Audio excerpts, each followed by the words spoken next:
ನಮಸ್ಕಾರ. ನವೆಂಬರ್ ಮಾಸದಲ್ಲಿ 3 ಗ್ರಹಗಳು ಗೋಚಾರದಲ್ಲಿದೆ. ಯಾವುದೆಲ್ಲ ಗ್ರಹ ಎಂದರೆ ಸೂರ್ಯ ಗ್ರಹ, ಬುಧ ಗ್ರಹ ಹಾಗೂ ಶುಕ್ರ ಗ್ರಹ.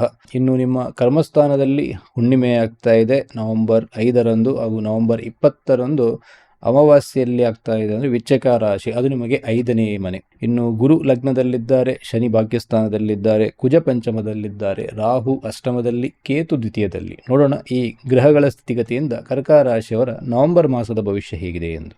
ಮೊದಲಿಗೆ ನಾವು ಗುರುವಿನ ಬಗ್ಗೆ ನೋಡುವುದಾದರೆ, ಗುರು ಇಷ್ಟರವರೆಗೆ ವ್ಯಯಸ್ಥಾನದಲ್ಲಿ ಅಂದರೆ 12ನೇ ಮನೆಯಲ್ಲಿದ್ದರು. ಹಾಗಾಗಿ ಕರ್ಕ ರಾಶಿಯವರಿಗೆ ಗುರುಬಲ ಇರಲಿಲ್ಲ. ಆದರೆ ನವೆಂಬರಲ್ಲಿ ಗುರು ಲಗ್ನ ಸ್ಥಾನದಲ್ಲೇ ಇದ್ದಾರೆ, ಅದು ಕೂಡ ಉಚ್ಚ ರಾಶಿಯಲ್ಲಿ ಇರುವುದರಿಂದ ಶುಭ ಫಲ ಗುರುವಿನಿಂದ ಇದೆ. ಗುರು ನವಮಾಧಿಪತಿ, ಭಾಗ್ಯಸ್ಥಾನದ ಅಧಿಪತಿ ಲಗ್ನದಲ್ಲಿ ಇರುವುದರಿಂದ ಇದು ಒಂದು ತರ ಧನಯೋಗ ಕೂಡ ಹೌದು.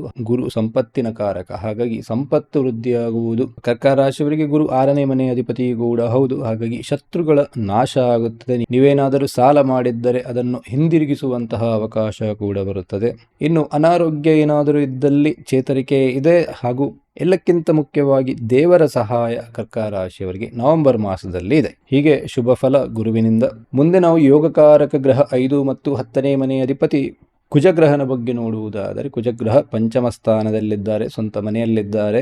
ಹಾಗಾಗಿ ನವೆಂಬರ್ 1ರಿಂದ 7ರವರೆಗೆ ಸರ್ವ ಕಾರ್ಯದಲ್ಲಿ ಯಶಸ್ಸು ಹಾಗೂ ಉದ್ಯೋಗದಲ್ಲಿ ಕೂಡ ಶುಭ ಸಮಾಚಾರ ಇದೆ. ಇನ್ನು ದ್ವಿತೀಯಾಧಿಪತಿಯಾದ ಸೂರ್ಯ, ಲಾಭಾಧಿಪತಿಯಾದ ಶುಕ್ರ ಕೂಡ ಉದ್ಯೋಗ ಸ್ಥಾನವನ್ನು ನೋಡುವುದರಿಂದ ನಿಮಗೆ ಉದ್ಯೋಗ ಕ್ಷೇತ್ರದಲ್ಲಿ ಅತ್ಯುತ್ತಮವಾದ ಫಲ ಇದೆ. ಯಾವ ಥರ ಎಂದರೆ ಪ್ರಮೋಷನ್, ಹೈಕ್ ಎಲ್ಲ ಪೆಂಡಿಂಗ್ ಇದ್ದರೆ ಈ ಸಮಯದಲ್ಲಿ ಅದು ಆರಾಮಾಗಿ ಸಿಗುತ್ತದೆ.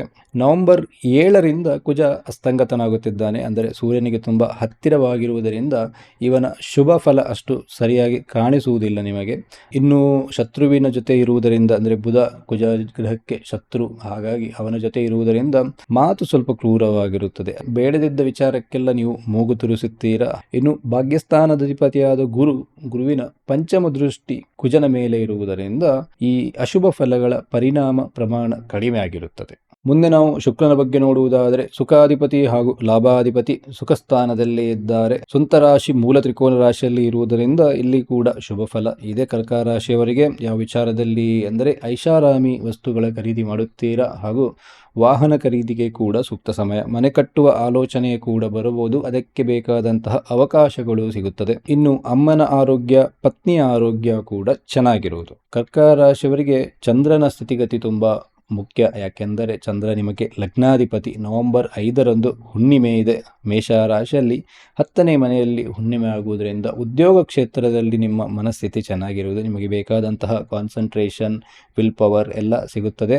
ಆದರೆ ನವೆಂಬರ್ 20ರಂದು 5ನೇ ಮನೆಯಲ್ಲಿ ಅಮಾವಾಸ್ಯೆ ಆಗ್ತಾ ಇದೆ. 5ನೇ ಮನೆ ವೃಶ್ಚಿಕ ರಾಶಿ, ಚಂದ್ರನಿಗೆ ನೀಚ ಸ್ಥಾನ. ಹಾಗಾಗಿ ಇಲ್ಲಿ ಬಾಧೆ ಸ್ವಲ್ಪ ಬರಬಹುದು. ಆರೋಗ್ಯದ ವಿಚಾರದಲ್ಲಿ ಸ್ವಲ್ಪ ಬಾಧೆ ಬರಬಹುದು. ತಲೆಭಾಗ ಅಥವಾ ಕೊರಳಿನ ಭಾಗಕ್ಕೆ ಸಣ್ಣ ಪುಟ್ಟ ಗಾಯ ಆಗುವಂತಹ ಸಂಭವ ಇದೆ. ಇನ್ನು 5ನೇ ಮನೆ ಮಕ್ಕಳ ಮನೆ ಆದ್ದರಿಂದ ಕೂಡ ಅವರ ವಿಚಾರದಲ್ಲಿ ಕೂಡ ಸ್ವಲ್ಪ ಜಾಗ್ರತೆ ಬೇಕು. ಮುಂದೆ ನಾವು ರಾಹುವಿನ ಬಗ್ಗೆ ನೋಡುವುದಾದರೆ, ರಾಹು ಅಷ್ಟಮ ಸ್ಥಾನದಲ್ಲೇ ಇದ್ದಾರೆ. ಈ ಪಿತ್ರಾರ್ಜಿತ ವಿಷಯದ ಬಗ್ಗೆ ಕಲಹ ಆಗುವ ಸಂಭವ ಇದೆ. ಇನ್ನು ಅನ್ಯ ಜಾತಿಯ ವ್ಯಕ್ತಿಯಿಂದ ಅವಮಾನ ಆಗುವಂತಹ ಸಂದರ್ಭ ಕೂಡ ಬರಬಹುದು. ನೀವೇನಾದರೂ ದೇವರ ಸಾಧನೆಯಲ್ಲಿ ತೊಡಗಿದ್ದರೆ ಇದು ಉತ್ತಮ ಸಮಯ. ಇನ್ನು ಸಪ್ತಮಾಧಿಪತಿಯಾದ ಶನಿ ನವಮ ಸ್ಥಾನದಲ್ಲಿ ಇದ್ದಾರೆ. ಕಂಕಣ ಭಾಗ್ಯ ಇದೆ, ಆದರೆ ಸಂಬಂಧಗಳು ಸ್ವಲ್ಪ ತಡವಾಗಿ ಬರಬಹುದು. ಗುರು ಹಿರಿಯರ ಆಶೀರ್ವಾದ ಈ ಸಮಯದಲ್ಲಿ ಸಿಗುತ್ತದೆ. ಅಷ್ಟೇ ಅಲ್ಲದೆ ದಾಂಪತ್ಯ ಜೀವನ ಕೂಡ ಚೆನ್ನಾಗಿರುವುದು. ನೀವೇನಾದರೂ ವ್ಯಾಪಾರದಲ್ಲಿದ್ದರೆ ಇದು ಉತ್ತಮ ಸಮಯ. ಯಾಕೆಂದರೆ ಇಲ್ಲಿ ಧನಯೋಗ, ರಾಜಯೋಗ ಎರಡೂ ಸಿಗ್ತಾ ಇದೆ. ಕೇಂದ್ರಾಧಿಪತಿ ತ್ರಿಕೋನದಲ್ಲಿದ್ದಾರೆ. ತ್ರಿಕೋನಾಧಿಪತಿಯಾದ ಗುರುವಿನ ದೃಷ್ಟಿ ಕೂಡ ಶನಿಯ ಮೇಲೆ ಇದೆ.